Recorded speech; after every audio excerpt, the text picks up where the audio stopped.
अस्सलाम वालेकुम, मैं हूं फ़खर दुरानी और आप देख रहे हैं फैक्ट चेक पाकिस्तान। आज 3-4 मौज़ूआत पे बात करेंगे। सबसे पहले बात करेंगे वज़ीर आज़म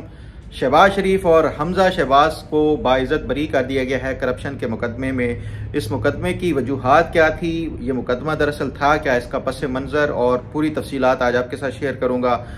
दूसरे नंबर पर बात करेंगे इमरान खान की तबीयत नासाज है, डॉक्टर्स ने क्या मशवरा दिया है और उसके साथ साथ इमरान खान को डायग्नोज क्या किया गया है। तफसीलन इस हवाले से बात होगी और इससे ही मिलता जुलता एक और टॉपिक भी बात करेंगे। इमरान खान के ख़त के हवाले से अडियाला जेल के सुप्रीडेंट की तरफ से एक वजाहत आई है, वो क्या वजाहत है, क्या इमरान खान ने कोई ख़त लिखा है या नहीं लिखा, तफसीलन इस पर भी बात करेंगे। तीसरे नंबर पे बात करेंगे इस्लामाबाद हाई कोर्ट के जजेस की तरफ से ये रोज़ाना की बुनियाद के ऊपर जो खतूत लिखे जा रहे हैं, तहफ़्फ़ुज़ात का इजहार किया जा रहा है, क्या वो अदलिया की आज़ादी और आइन की सरबुलंदी के लिए ये सब कुछ कर रहे हैं या उसकी वजूहात कुछ और हैं। तफसीलन इस पर भी बात करेंगे। और चौथे नंबर पे बात करेंगे शेख हसीना वाजिद ने जलावतनी के बाद पहली मरतबा उन्होंने खिताब किया है, अपने फॉलोअर्स के साथ ऑनलाइन खिताब किया है, लेकिन इसका जो रिएक्शन और रद्द अमल है वो बड़ा सख्त आया है। तफसीलन इस हवाले से भी बात होगी। सबसे पहले बात कर लेते हैं शहबाज शरीफ और हमजा शहबाज के जो Ramzan sugar mill corruption case के हवाले से जो आज फैसला आया है, इसमें एंटी करप्शन अदालत के जज ने इनको बाइज़्ज़त बरी किया है। उसका ये जो फैसला है उसमें ये बताया गया है कि प्रोसिक्यूशन ये साबित करने में नाकाम हुई है कि इसमें कोई करप्शन का एलिमेंट था या मिसयूज़ ऑफ अथॉरिटी की गई थी ये नाला बनाने के हवाले से, तो उस बुनियाद के ऊपर ये मुकदमा खारिज किया जाता है। अब सवाल ये है कि ये मुकदमा बनाया कब गया था, क्यों बनाया गया था और उसकी वजूहात क्या थी। इसका अगर हम पस मंज़र देखें तो शहबाज शरीफ जब वज़ीर आला पंजाब थे, उन्होंने चिन्योट में एक गंदे पानी का नाला बनाया था ड्रेनेज के लिए। तो उस जब ये इन्होंने ये नाला बना लिया, उसके बाद इमरान खान की हुकूमत आई तो इनके खिलाफ ये एक शिकायत दर्ज की गई नैब में और ये कहा गया कि ये शहबाज शरीफ ने और हमजा शहबाज ने अपनी जो मिसयूज़ ऑफ अथॉरिटी है, अपने अख्तियारात का नाजायज़ इस्तेमाल करते हुए अपनी शुगर मिल, जो इनकी रमज़ान शुगर मिल है, उसकी ड्रेनेज के लिए और उसके जो नाकारा जो वेस्टेज है उसके अखराज के लिए ये इन्होंने नाला बनाया और इसके लिए सरकारी वसाइल इस्तेमाल किए हैं। ये नाले के ऊपर बुनियादी तौर पे कोई 213 मिलियन रुपए की लागत आई थी, यानी 21 करोड़ 30 लाख रुपए इसकी लागत से ये नाला बनाया गया था। और इमरान खान की हुकूमत ने ये इल्ज़ाम लगाया था कि ये शहबाज शरीफ ने सरकारी वसाइल इस्तेमाल करते हुए अपनी जो एक प्राइवेट शुगर मिल है उसको इन्होंने फ़ायदा पहुंचाया है। इसमें कोई मफाद आमा का कोई वो नहीं था, एलिमेंट नहीं था, या ये अवाम के लिए नहीं बनाया गया था, बल्कि ये खालिस्तन सिर्फ और सिर्फ अपनी शुगर मिल के लिए बनाया गया था। तो इस बुनियाद के ऊपर ये मुकदमा नैब में रेफरेंस दायर किया गया और उसके बाद बाकायदा ये रेफरेंस जो है वो अकाउंटेबिलिटी कोर्ट में इनका ट्रायल चलता रहा। लेकिन जब ये इमरान खान की हुकूमत चली गई तो उसके बाद पीडीएम की हुकूमत आई, तो पीडीएम ने जो नैब तरमीम की थी उन तरमीम में जो एक अहम जो तरमीम थी वो ये थी कि जो इसका थ्रेशोल्ड है, जो नैब का जो दायरा कार है या अख्तियारात हैं, उसमें 500 मिलियन के ऊपर जितने भी केसेस होंगे करप्शन के, मिसयूज़ ऑफ अथॉरिटी के या एम्बेजलमेंट के हवाले से 500 मिलियन से ऊपर केसेस नैब सुनेगा। उससे जो नीचे होंगे यानी 50 करोड़ से नीचे जितने भी केसेस होंगे वो मुतलका सूबों के जो एंटी करप्शन इस्टेब्लिशमेंट्स हैं वो सुनेगी या FIA सुनेगा। तो उस बुनियाद के ऊपर ये मुकदमा नैब से लेके ये एंटी करप्शन इस्टेब्लिशमेंट के पास चला गया। ये मुकदमा चलता रहा, केस चलता रहा और उसके बाद जब ये अब फाइनली ये प्रोसिक्यूशन साबित करने में नाकाम हुई है कि शहबाज शरीफ ने इसमें अपने अख्तियारात का नाजायज़ फ़ायदा उठाते हुए अपनी ही जो शुगर मिल है उसको फ़ायदा पहुंचाया, बल्कि उसमें जो इंजीनियर्स और बाकी जो मुतलका कोई जो गवाहान है उनकी तरफ से जो बयानात कलम बंद किए गए, उससे भी ये साबित हुआ कि ये जो नाला बनाया गया था दरअसल ये मफाद आमा के लिए था। इसमें जो चिन्योट की आवाम है उसके लिए ये जो ड्रेनेज के लिए ये बहुत ज़्यादा ज़रूरी था। तो उस बुनियाद के ऊपर ये पंजाब हुकूमत ने बनाया था। इसमें कोई पर्सनल गेंस या इसके हवाले से जो अपनी जो शुगर मिल है उसके हवाले से कोई वो नहीं था। तो इस बुनियाद के ऊपर अब ये फाइनली इस मुकदमे का जो है वो उन्होंने बाइज़्ज़त बरी किया है। तो ये जो इमरान खान की तरफ से एक बयानिया बनाया जा रहा है और ये कहा जाता है कि सियासी बुनियादों के ऊपर उनके खिलाफ मुकदमात बनाए गए हैं। सिर्फ उनके खिलाफ नहीं बल्कि PTI के दीगर रहनुमाओं के खिलाफ भी सियासी बुनियादों के ऊपर मुकदमात बनाए गए हैं। अगर हम इमरान खान का दौर देखें तो उसमें भी हमें ऐसे ही किया गया। जो इमरान खान के पॉलिटिकल अपोनेंट्स थे उनको चुन चुन के मुख्तलिफ मुकदमात में न सिर्फ ये कि उनको कैद किया जाता रहा, बल्कि इस तरह के जो करप्शन के महज इल्ज़ामात के ऊपर इंक्वायरी स्टेज के ऊपर भी उनको गिरफ्तार करके, उस टाइम जो नैब थी इमरान खान का एक मेन टूल बना हुआ था जो अपने मुखालफिन हैं उनको दबाने के लिए और उनको हरासा करने के लिए रोज़ाना की बुनियाद के ऊपर barrister Shahzad Akbar press conferences करके अपने किसी भी इमरान खान के जो मुखालिफ सियासतदान थे उनके खिलाफ इल्ज़ामात लगाते थे। नैब इंक्वायरी शुरू करती थी और फौरी तौर के ऊपर गिरफ्तार कर देते थे। तो ये जो पॉलिटिकल विक्टिमाइजेशन का जो इमरान खान इस टाइम अपना बयानिया बताते हैं कि उनको सियासी बुनियादों के ऊपर कैद किया गया है, ये इससे कहीं ज़्यादा इमरान खान खुद भी करते रहे हैं जो अपने सियासी मुखालफिन थे उनके खिलाफ। और ये मुकदमा जो है ये उसकी एक और मिसाल है जिसमें कोई 21 करोड़ रुपए की लागत से जो एक मफाद आमा के लिए एक मंसूबा शुरू किया गया, उसके ऊपर इन्होंने मुकदमा बना के ये जो है वो कितने सालों तक ये अपने जो सियासी मुखालफिन है उनको वो कैद रखा गया। बहरहाल ये आज इसका फैसला है, मैंने सोचा इसके आपके साथ शेयर कर सकूं। अब ज़रा बात कर लेते हैं इमरान खान की तबीयत की नासाजी के हवाले से मुख्तलिफ खबरें आ रही हैं और ये कहा जा रहा है कि इमरान खान की एक बार फिर से तबीयत नासाज है और इस दफ़ा जो डॉक्टर्स उनको चेक करते हैं, ख़ासतौर के ऊपर जो सरकारी तौर के ऊपर या जेल की तरफ से जो डॉक्टर मुहैया किया जाता है, उनकी तरफ से जो इमरान खान का रोज़ाना चेकअप होता है, ये बताया जा रहा है कि अब इमरान खान का जो ब्लड प्रेशर है वो अब जो पहले एक मामूल के मुताबिक होता था वो उससे थोड़ा सा जो इनका BP है वो हाई रहता है। और इस हवाले से उन्होंने ये भी बताया है कि जो इमरान खान के जो पल्स रेट है वो भी जो रूटीन है या जो एक नॉर्मल है उसकी रेशो से कहीं थोड़ा सा ज़्यादा होती है। तो उस बुनियाद के ऊपर जो इमरान खान को डॉक्टर ने तजवीज़ दी है कि वो जो उनकी खुराक है, ख़ासतौर के ऊपर जो इमरान खान के लिए जिस तरह ये कहा जाता है कि वो देसी मुर्ग और उसके साथ साथ जो बकरे का गोश्त है और ये जो उनकी खुराक एक रूटीन का हिस्सा है वो उसको तर्क नहीं कर रहे। तो डॉक्टर्स ने भी यही मशवरा दिया है कि वो जो खुराक है वो उसके हवाले से एहतियात करें, क्योंकि वो बहुत ज़्यादा हाई पोटेंसी और ये इस हवाले से जो खुराक उनकी तरफ से वो ली जाती है। तो साथ साथ ये तो इनका जो ब्लड प्रेशर और वो है, उसके साथ साथ इमरान खान के वो जो कानों में सीटियां बजने वाली जो शिकायत थी, कुछ डॉक्टर्स ने पहले चेकअप किया था, जो पिम्स के डॉक्टर्स थे उन्होंने भी कुछ तजवीज़ की थी। उसके साथ साथ जो ENT के जो स्पेशलिस्ट थे यहाँ पे रावलपिंडी के जो मेन उन्होंने भी चेकअप किया था। बेनज़ीर भुट्टो इंटरनेशनल जो हॉस्पिटल है उसकी तरफ से चेकअप किया गया था, वो उन्होंने भी यही तजवीज़ किया था जो मेडिसिन वगैरह। तो उसको जो शौकत खानम के इमरान खान के जो पर्सनल फिजिशियन थे उन्होंने मना कर दिया था कि किसी डॉक्टर की लिखी हुई तजवीज़ करदा दवाई जब तक हम इसको जो है वो ना करें, अप्रूव ना करें, आप तब तक ना लें। बहरहाल ये जो इमरान खान के जो कानों में सीटियां बचने वाली जो शिकायत मेडिसिन लेने से कुछ अर्सा के लिए तो रुक गई थी, अब दोबारा से ये बताया जा रहा है कि वो शिकायत दोबारा से उनकी शुरू हो गई है। तो ये इमरान खान का अब तकरीबन कोई 1.5 साल हो गया है जो जेल में रहते हुए। मेरी एक रिटायर्ड IG से बात हो रही थी और उनसे मैंने पूछा कि ये जो जेल में जितनी भी सहूलियात, ख़ासतौर के ऊपर जो B कैटेगरी की होती हैं, जो सहूलियात वगैरह दी जाती हैं, जो पॉलिटिशियंस आते हैं, जो हाई प्रोफाइल पॉलिटिशियंस आते हैं, साबिक़ वज़राए आज़म हों, सदर हों या जो इस तरह के हाई लेवल के जितने भी पॉलिटिशियंस होते हैं उनको सहूलियात दी जाती हैं, लेकिन क्या जेल का कोई इम्पैक्ट उनकी सेहत के ऊपर पड़ता है या नहीं पड़ता? तो वो बताते हैं, जो मेरी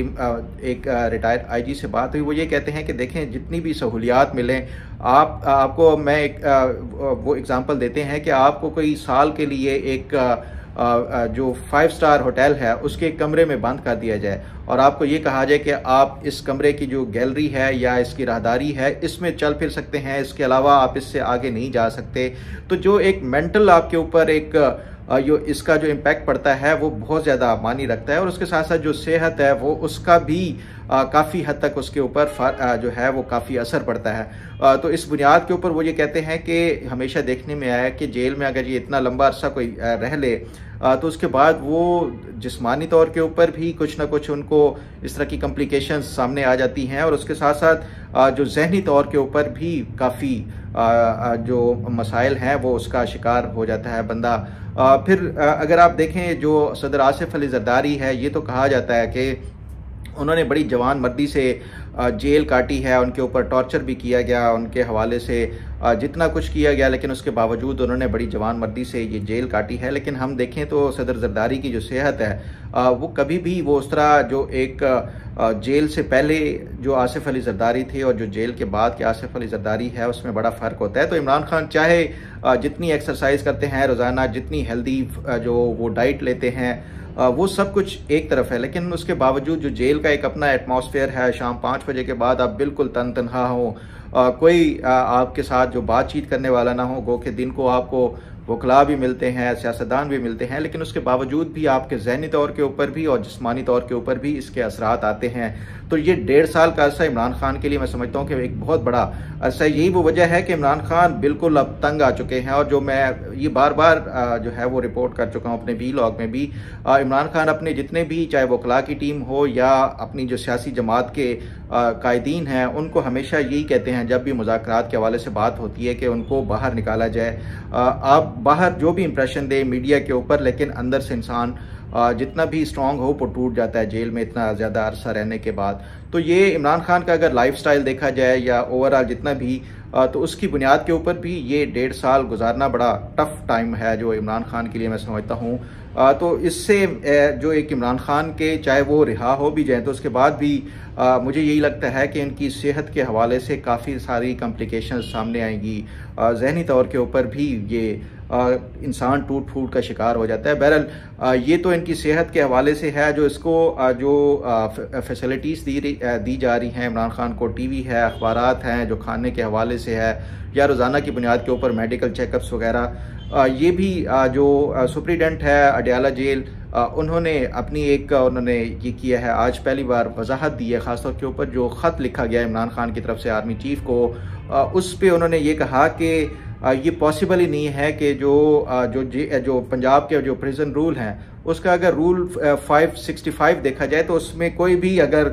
कैदी ने ख़त लिखना होता है किसी को, चाहे वो अपने फैमिली को लिखे, किसी अखबार के लिए लिखे, किसी के हवाले से भी वो ख़त लिखें, तो उसका जो रूल के मुताबिक वो जो लिख के देंगे वो पहले सुप्रीडेंट के पास आएगा, सुप्रीडेंट उसको पढ़ेगा, उसको क्लियर करेगा, उसके ऊपर स्टैंप लगाएगा, तो उसके बाद ये खत जो है वो पोस्ट होता है जिसको भेजना होता है उस पर। तो ये इमरान खान ने कोई लीगल तरीके से कोई इस तरह का कोई खत नहीं लिखा, अगर लिखा है तो वैसे डिक्टेट करा दिया होगा अपने जो रहनुमा है, और उन्होंने ये जो ट्विटर है उसके ऊपर पोस्ट किया है, सोशल मीडिया के ऊपर पोस्ट। ये इमरान खान के खत के हवाले से जो एक कन्फ्यूजन फैलाई जा रही है, मैं समझता हूँ ये बिल्कुल क्लियर है। उन्होंने कोई ये जो आर्मी चीफ को खत लिखा है कोई बाय डाक या बाय पोस्ट जो है वो उन्होंने नहीं भेजा, ये जिस तरह एक तासुर लिया जा रहा है, ये बल्कि ये एक ओपन लेटर उन्होंने लिखा है जो कि सब दरअसल उसका मकसद आर्मी चीफ को अपने जो मुतालबात हैं या जो नुकात हैं वो पहुंचाना नहीं था, बल्कि वो जो एक उनका अपना प्रोपेगेंडा है या जो बयानिया है उसकी एक कंटिन्यूएशन है मैं समझता हूँ, क्योंकि उन्होंने वही इल्ज़ामात दोहराए हैं जो कि पहले दोहराते आए हैं, और जो मुरद इल्ज़ाम है वो तमाम तर ये जितना भी मुल्क में गलत हो रहा है इस टाइम उसका ज़िम्मेदार उन्होंने इस्टेब्लिशमेंट को वो करार दिया है। तो इसलिए ये जो एक तासुर था कि इमरान खान ने कोई शायद ऐसा ख़त लिखा है जो कि बड़ा खुफिया या कोई उन्होंने पोस्ट किया है कोई कागज़ के पन्नों के ऊपर लिख के, ये बात नहीं है, बल्कि ये इन्होंने एक अपने जो एक बयानिया था उसको ही जारी रखते हुए ये एक इन्होंने वो किया है। मैं समझता हूँ ये एक सोशल मीडिया या मीडिया स्टंट से ज़्यादा ये कुछ नहीं था। बहरहाल अब इस हवाले से जो भी अपडेट होगी वो आपके साथ शेयर करता रहूँगा। अब ज़रा बात कर लेते हैं, इस्लामाबाद हाई कोर्ट के जजेस की तरफ से भी खतूत का सिलसिला भी जारी है, और उसके साथ साथ जो तहफ़्फ़ुज़ात हैं और ख़दशात हैं वो मीडिया के ज़रिए भी वो जारी करते हैं, वो चाहे वो लीक कर देते हैं। खतूत के ज़रिए भी जो खदशात का इजहार किया जा रहा है, जिस तरह आपको इल्म होगा कि जो पहले ये 5 जजेस हैं इनकी तरफ से ख़त लिखा गया और ये कहा गया चीफ जस्टिस को, और उसके साथ साथ सदर पाकिस्तान और chief justice Lahore high court और सिंध हाई कोर्ट को जो इन्होंने ख़त लिखा था उसमें उन्होंने ये कहा था कि ये जो लाहौर हाई कोर्ट से और सिंध हाई कोर्ट से अगर जो जजेस ट्रांसफ़र करके इस्लामाबाद आ रहे हैं तो इससे वो कहते हैं कि ये आइन के साथ खिलवाड़ है, फ्रॉड है, फिर साथ साथ ये भी कि जो 26वीं आईनी तरमीम के हवाले से जो उन्होंने अपने तहफ़्फ़ुज़ात का इजहार किया, तो ये एक तरफ हो गया कि क्या ये जजेस वाकई आइन की सरबुलंदी के लिए ये सारा कुछ कर रहे हैं या इसकी रीज़न कुछ और है। फिर हमने देखा कि जो जजेस की तरफ से जो एडमिनिस्ट्रेटिव चेंजेस आई हैं, जो इस्लामाबाद हाई कोर्ट के चीफ जस्टिस हैं, उन्होंने जो इंतज़ामी अमूर के हवाले से जो पहले यहाँ पे जो सीनियर प्यूनी जज थे उनको कुछ जो ड्यूटीज़ या फ़राइज़ थे वो दिए गए थे, तो वो लेके जो नए जो ट्रांसफ़र होने के बाद जो जज हैं जस्टिस सरफराज टोगर, उनको दिए गए हैं। ख़ासतौर पे जो अकाउंटेबिलिटी कोर्ट और इंसदाद दहशत गर्दी के जितने इंतज़ामात के हवाले से जो फ़राइज़ थे वो उनको दे दी गए हैं, ड्यूटी असाइन कर दी गई है। और उसके साथ साथ जो बाकी जो सेशन कोर्ट्स के हवाले से जितने भी वो थे, वो जो जस्टिस अब नए बने हैं आज़म खान, उनको दे दिए गए हैं। उससे पहले ये जो पहले वाले जजेस थे उनको दिए गए थे। तो ये तमाम जो इंतज़ामी अमूर भी उनसे ले लिए गए हैं। और उसके बाद जो सबसे बुनियादी तौर के ऊपर जो इनकी तरफ से तहफ़्फ़ुज़ात का इजहार आइन और कानून की सरबुलंदी और जो अदलिया की आज़ादी के लिए उठाए जा रहे हैं, दरअसल ये आइन या कानून की सरबुलंदी से ज़्यादा जो प्रमोशन का मामला है वो ज़्यादा मैं समझता हूँ अहम है। क्योंकि ये जो इस्लामाबाद हाई कोर्ट में जो 6 जजेस जिनकी प्रमोशन अफेक्ट हुई है, जो दूसरे नंबर पे था वो अब तीसरे नंबर पे चला गया, जो तीसरे पे था वो चौथे नंबर पे चला गया। तो इसी तरह जो इनकी प्रमोशन की बजाय डिमोशन हुई है इन जजेस की, मैं समझता हूँ कि ये सबसे बड़ा अहम एलिमेंट है जो कि इन जजेस की तरफ से जो जिस तरह वो किया जा रहा है, इजहार किया जा रहा है, पब्लिकली खतूत लिख के वो किया जा रहा है। तो उसकी बुनियादी वजह ये है। अब सवाल ये है, ये मीडिया के ऊपर भी सवाल उठाया जा रहा है कि ये जजेस का ट्रांसफ़र करके इन्होंने बिल्कुल गलत किया है। ये इस हवाले से ये जो मिले हुए हैं और ये अदलिया की आज़ादी के ऊपर ये एक हमला उन्होंने करार दिया है। लेकिन सवाल ये है कि क्या किसी आइन की शिक में या किसी कानून में या किसी रूल्स में कोई जजेस की जो प्रमोशन के हवाले से या जो सीनियरिटी का तयन करना है उसके हवाले से कोई आज तक मुझे कोई बता दे, कोई शिक, कोई क्लॉज इस तरह की है जो कि ये तयन करती हो और जिसका ये वावेला या जिसका ये जो मौजूदा इस्लामाबाद हाई कोर्ट के जजेस हैं वो अपने जो तहफ़्फ़ुज़ात हैं उसका इजहार कर रहे हैं। मैंने बड़ी कोशिश की, मुख्तलिफ लोगों से पूछने की कोशिश की कि क्या कोई इस तरह के रूल्स, कोई इस तरह के कानून या कोई आइन में कोई इस तरह की प्रोविज़न है कि ये जिसको रेफरेंस या जिसको बुनियाद बना के ये अपने जो तहफ़्फ़ुज़ात हैं उसका इजहार किया जा रहा हो। तो मुझे आज तक ये जवाब नहीं मिला कि जजेस की सीनियरिटी तयन करने का कोई इस तरह के कवानीन हो या कोई रूल्स हों। बहरहाल इस हवाले से जो कुछ मैंने थोड़ी बहुत रिसर्च की है, जो जजेस के हवाले से जो सीनियरिटी का जो तयन है वो उसके हवाले से हो कि कैसे होगा। क्योंकि एक सवाल ये भी है कि एक दिन में जैसे अब ये आज लाहौर हाई कोर्ट के 10 जजेस का उन्होंने तैनाती करनी है एडिशनल जज के तौर के ऊपर, या जो पिछले दिनों 2 जजेस की इस्लामाबाद हाई कोर्ट में तैनाती हुई है, तो एक ही दिन में जो जजेस ये तैनात होते हैं तो उनकी जो सीनियरिटी है वो कैसे डिटरमिन की जाती है। क्यों उस पर जो बुनियादी तौर के ऊपर जो कानून जो एक जो रूल्स हैं जिसको फॉलो किया जाता है वो जो एक्ट ऑफ इंडिया है 1919 का, 1919 का जो एक्ट ऑफ इंडिया था उसके तहत 1924 के कुछ रूल्स बनाए गए थे, कोर्ट रूल्स थे 1924 के। उसमें ये बताया गया था, जो यानी जो ब्रिटिश जो इंडिया था उसमें ये बताया गया था कि अगर कोई एक ही दिन में 2 जजेस तैनात होते हैं या ये जो जजेस की तैनाती के हवाले से जो सीनियरिटी का जो तयन है वो इस तरह होगा कि अगर तो बाहर से कोई जजेस लिए जाते हैं, यानी कोई जो वकला के तौर के ऊपर जजेस भर्ती किए जाते हैं, तो उसमें जो सीनियरिटी डिटरमिन की जाएगी वो उनकी डेट ऑफ बर्थ से, यानी जो उम्र में सबसे बड़ा होगा वो सीनियर होगा अगर एक ही दिन में जिसकी तैनाती होती है, या अगर फिर उसको जो सर्विस से लिया जाता है, यानी कोई मातहत अदलिया से लिया जाता है या कोई जो मजिस्ट्रेट या इसके हवाले से उससे कोई लिया जाता है, सर्विसेज से लिया जाता है, तो उसका फिर ये होगा कि जो नंबर ऑफ़ ईयर्स हैं जो सर्विस में उसकी बुनियाद के ऊपर वो किया जाएगा। और एक ही दिन में अगर 2 कोई जज तैनात होते हैं या 3 भी होते हैं लेट्स सपोज, तो उसमें से जो सीनियर होगा वो जो सर्विसेज से आएगा, चाहे वो उम्र में छोटा हो, वो सीनियरिटी में जो है वो आगे होगा बार की बजाय। तो ये जो 1924 के कोर्ट रूल्स थे ये उसको रिपील नहीं किया गया था। तो इसका मतलब यही है कि वो जो रूल्स थे वही चले आ रहे थे जो 1924 के, जिसकी बुनियाद के ऊपर ये जजेस की सीनियरिटी के हवाले से वो किया जाता था। लेकिन उसके बाद ये आज तक पाकिस्तान को जो है वो इतने साल हो गए, ये अदलिया ने कोई इसके हवाले से अपने जो रूल्स हैं वो डिटरमिन नहीं किए। और जो सर्विसेज जो मैटर होते हैं, क्योंकि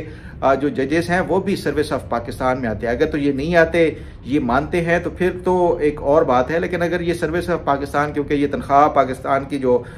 ये उससे लेते हैं, हुकूमत से लेते हैं, और ये पूरा सारा कुछ जो है तो उसकी बुनियाद के ऊपर फिर इनके लिए जो एडमिनिस्ट्रेटिव कोर्ट्स या जो सर्विस ट्रिब्यूनल्स हैं वो मैं समझता हूँ कि वो भी ज़रूरी हैं जजेस के हवाले से। अब सवाल ये है कि ये जो सीनियरिटी के हवाले से ये जजेस अब वावेला कर रहे हैं या शोर कर रहे हैं कि उनको जो ओथ है ये इन्होंने लाहौर हाई कोर्ट का लिया हुआ है, अब यहाँ पे आए हैं तो ये इनको नया ओथ लेना चाहिए। इस पे जो मैंने फिर काफ़ी रिसर्च की कि क्या कोई इस तरह का हो सकता है कि एक जज जो है वो एक हाई कोर्ट से दूसरे हाई कोर्ट में आता है तो उसको नया ओथ लेना चाहिए। तो उस पर जो मैंने जो रिसर्च की है उससे मुझे ये एक चीज़ जो सामने आई है वो ये है कि जब 1970 में जो जून में गालबन ये 1 यूनिट डिसॉल्व किया गया था जुलाई 1970 में, तो उस टाइम जब ये 1 यूनिट डिसॉल्व करने के बाद जो सूबे बनाए गए थे, यानी जो खैबर जो उस टाइम NWFP और सिंध और बलोचिस्तान और जो पंजाब है, ये इसके हवाले से, तो उसके साथ साथ जो हाई कोर्ट्स भी बनाई गई थी। पहले वेस्ट पाकिस्तान हाई कोर्ट होती थी, उस जब ये 1 यूनिट टूटा तो उसके बाद ये सिंध हाई कोर्ट भी बना, फिर उसमें Lahore high court, west Pakistan जो पहले ओरिजिनल था वो लाहौर हाई कोर्ट, और उसके साथ साथ जो पेशावर हाई कोर्ट है NWFP के लिए उस टाइम ये बनाया गया। तो ये एक्सक्यूज मी, वो एक वेस्ट पाकिस्तान हाई कोर्ट से वो फिर 3 मुख्तलिफ जो हाई कोर्ट्स बनी। तो उसमें जो जनरल याया खान थे उन्होंने प्रेसिडेंट ऑर्डर ऑफ जो 1 ऑफ 1970 था उसमें उन्होंने ये तमाम तर जो एक तो अपनी जो एग्जेक्टिव अथॉरिटी थी ये उसका डिटरमिन किया कि ये उस टाइम जो अख्तियारात हैं वो सारे जो प्रेसिडेंट की जो ये अख्तियारात होंगे, लेजिस्लेटिव जो असम्बली है ये उसका वो नहीं होगा, और अगर कोई कन्फ्यूजन या डाउट होता है तो उस पर भी जो प्रेसिडेंट का ऑर्डर होगा वो फाइनल तस्वर किया जाएगा। अब उसमें जो उन्होंने जजेस को जो वेस्ट पाकिस्तान में कर रहे थे तो उस पर उन्होंने ट्रांसफ़र किया, और चीफ जस्टिस भी उन्होंने वेस्ट पाकिस्तान हाई कोर्ट के ही जजेस में से मुकर्रर कर दिए, सिंध हाई कोर्ट के लिए, लाहौर हाई कोर्ट के लिए, और उसके साथ साथ जो NWFP था हाई कोर्ट उसके लिए वो कर दिए थे। तो ये उस बुनियाद के ऊपर भी अगर देखा जाए तो जो हमारे पास एक प्रेसिडेंट था वो 1970 वाला, जो 1 यूनिट टूटने के बाद ये तमाम हाई कोर्ट्स बनाए गए थे, तो उसमें भी किसी जज को नया हलफ नहीं लेना पड़ा था, तमाम तर जो जजेस मुख्तलिफ हाई कोर्ट्स में भेजे गए थे। तो ये मेरा ख्याल है कि जजेस की तरफ से ये एक जो नुक्ता उठाया जा रहा है कि वो लाहौर हाई कोर्ट के हैं, वो यहाँ इस्लामाबाद हाई कोर्ट में आएंगे तो उनको नए सिरे से हलफ लेना चाहिए। तो उसका हमारे पास 1970 वाला एक मिसाल है। ये जो जनरल याया की तरफ से इकदाम उठाए गए थे खासतौर पे 1 यूनिट डिसॉल्व करने के बाद, और जो जजेस को इन्होंने सीनियरिटी की बुनियाद के ऊपर, ये तो उस टाइम कोई सीनियरिटी का कोई प्रिंसिपल या कोई कानून नहीं था कि किसको किस हाई कोर्ट में भेजना चाहिए और किसको चीफ जस्टिस मुकर्रर करना चाहिए। ये जनरल याया ने उस टाइम जो एक डिक्टेटर था उसने ये सारा कुछ उन्होंने अपनी मर्जी के मुताबिक जजेस को असाइन किया कि कौन सा जज जो पेशावर में जाएगा ये NWFP में, कौन सा जज जो लाहौर में रहेगा और कौन सा जज सिंध हाई कोर्ट में रहेगा। तो ये उसने जनरल याया ने ये इसके हवाले से मुकर्रर किया था, और अभी तक कोई इस तरह का ना कोई कानून है जजेस की सीनियरिटी का जो डिटरमिन करने के हवाले से, और ना ही कोई इस तरह का कोई कानून है जो ये एतराज़ात उठाए जा रहे हैं जजेस की तरफ से। तो मेरा ख्याल है कि ये एक बुनियादी तौर के ऊपर या तो जो जजेस की तरफ से ख़त कोई आइन की तशरीह नहीं होती, या ये कोई इस तरह की कोई जजमेंट हो, कोई इस तरह का कोई सुप्रीम कोर्ट की कोई ऐसी वो हो फैसला हो जिससे ये जो आइन की तशरीह होती हो, तो फिर तो उसको वो कोई सीरियस लिया जा सकता है। लेकिन अदरवाइज़ ये जो जजेस ख़त लिखते रहेंगे, मैं समझता हूँ कि उसकी कोई कानूनी तौर के ऊपर कोई हैसियत नहीं है। बहरहाल इस पे जो मजीद अपडेट और पेश रफ्त होगी वो आपके साथ शेयर करता रहूँगा। अब ज़रा बात कर लेते हैं शेख हसीना वाजिद। जब से उनको बांग्लादेश की हुकूमत ख़त्म करने के बाद वो जलावतन हुई, इंडिया आई हैं, पहली मरतबा उन्होंने एक ख़िताब किया है अवाम से और अपने चाहने वालों जो या फॉलोअर्स हैं उनके साथ। और पहली मरतबा उन्होंने जो अपनी हुकूमत गिराने के हवाले से जिस तरह इमरान खान हम अगर देखें तो उन्होंने जब ये इनकी हुकूमत गिराई गई तो उन्होंने उसका जो मुरद इल्ज़ाम है वो अमेरिका को ठहराया था और ये कहा था कि अमेरिका उनकी जो हुकूमत गिराने के पीछे है। रिजीम चेंज का जो मेन जो पस पर्दा किरदार था वो कहते हैं अमेरिका था। इसी तरह शेख हसीना वाजिद ने भी जो अपना खिताब किया है उसमें उन्होंने जो इल्ज़ाम है वो अमेरिका को ही उन्होंने वो किया है, उसका जो रीज़न है वो बताई है। और साथ साथ जो उन्होंने खिताब किया उसमें उन्होंने ये कहा कि अगर तो वो जो सेंट मार्टिन जजीरा है वो अमेरिका को दे देती और उसके साथ साथ जो खलीज बंगाल है उसका कंट्रोल अमेरिका को दे देती तो उनकी हुकूमत आज भी कायम होती और ये जो रिजीम चेंज है ना होता। लेकिन उन्होंने ये इससे इनकार किया और उसकी सज़ा दी गई है और ये अमेरिका ने उनकी हुकूमत गिराने में अहम किरदार अदा किया है। साथ साथ उन्होंने जो मौजूदा जो बांग्लादेश की हुकूमत है उसके हवाले से भी उनको भी आड़े हाथों लिया। तो इस बुनियाद पे जब ये इन्होंने अपना खिताब वो किया तो उसके जो मुखालफीन हैं, जो वर्कर्स हैं, जो मुखालिफ सियासी जमातों के उनकी तरफ से उनका जो घर है जो शेख हसीना वाजिद का धानमती है मेरा ख्याल है जो उनकी जो रिहाइश गाह है उसको वो किया जाता है, तो उस पर उन्होंने चढ़ाई शुरू कर दी और ये कहा गया कि वो उसको बुलडोज कर देंगे, बुलडोज़र मार्च उन्होंने कहा कि वो करेंगे। बहरहाल ये इनका खिताब ख़त्म हुआ तो उसके बाद उन्होंने जो इनके मुखालफीन जो वर्कर्स थे सियासी जमातों के उन्होंने जाके इनका घर पूरा बुलडोज कर दिया, तोड़ फोड़ कर दी। तो ये जो शेख हसीना वाजिद की तरफ से पहली मरतबा एक तो बांग्लादेश ने भी इसके खिलाफ जो है वो इंडियन हुकूमत से प्रोटेस्ट किया है कि वो जलावतनी में ये इस तरह की पॉलिटिकल एक्टिविटीज़ में इन्वॉल्व हो रही हैं, उसका आप इसको पाबंद बनाएं। और अगर आपको याद हो तो बांग्लादेश की गवर्नमेंट जो मौजूदा गवर्नमेंट है उन्होंने शेख हसीना वाजिद की हवालगी का भी मुतालबा किया है। शेख हसीना वाजिद का ऑलरेडी पासपोर्ट और उनकी फैमिली का पासपोर्ट और उसके साथ साथ कोई 98 के करीब जो इनके मज़ीद जो करीबी लोग थे उनके भी पासपोर्ट मनसूख किए जा चुके हैं, कैंसिल किए जा चुके हैं। तो ये जो शेख हसीना वाजिद की तरफ से जो जिस तरह का जो एक पॉलिटिकल वो किया जा रहा है तो उससे बज़ाहिर यही लगता है कि अब उनकी जो वापसी है बांग्लादेश में ये मुमकिन होते हुए नज़र नहीं आ रही और उनका जो एक सियासी करियर है वो तकरीबन ख़त्म हो चुका है। और दूसरी तरफ अगर देखा जाए तो जो शेख हसीना वाजिद थी वो बहुत ज़्यादा प्रो इंडियन भी थी और जो मौजूदा अभी बांग्लादेश की गवर्नमेंट है उसको देखा जाए तो जो पाकिस्तान के साथ अब जो ताल्लुकात जिस तरह इस्तवार हो रहे हैं, मैं समझता हूँ कि ये एक बड़ी अच्छी पॉजिटिव डेवलपमेंट है कि बांग्लादेश और पाकिस्तान के दरमियान जो एक अरसे से जो एक तनाव का शिकार थे, जो पाकिस्तान के साथ इनके ताल्लुकात थे वो अब बेहतर हो रहे हैं। मैं समझता हूँ कि इसमें मज़ीद बेहतरी लाने की ज़रूरत है। पीपल टू पीपल जो कॉन्टेक्ट है उसके लिए पाकिस्तानी हुकूमत को ज़्यादा मैं समझता हूँ कि वो पेशकदमी दिखानी चाहिए और पेशरफ दिखानी चाहिए। और उसके साथ साथ जो ये फ़िज़ाई रूट खोलने के हवाले से ऑलरेडी इसके ऊपर पेशरफ हो चुकी है। बाकी भी जो कल्चरल एक्सचेंज है मैं समझता हूँ कि उसके लिए भी हुकूमत पाकिस्तान को कुछ करना चाहिए। बहरहाल आज तक के लिए इतना ही। उम्मीद है आपको आज का प्रोग्राम भी पसंद आएगा। अल्लाह ताला आपका हामी और नासिर हो। अल्लाह हाफिज़।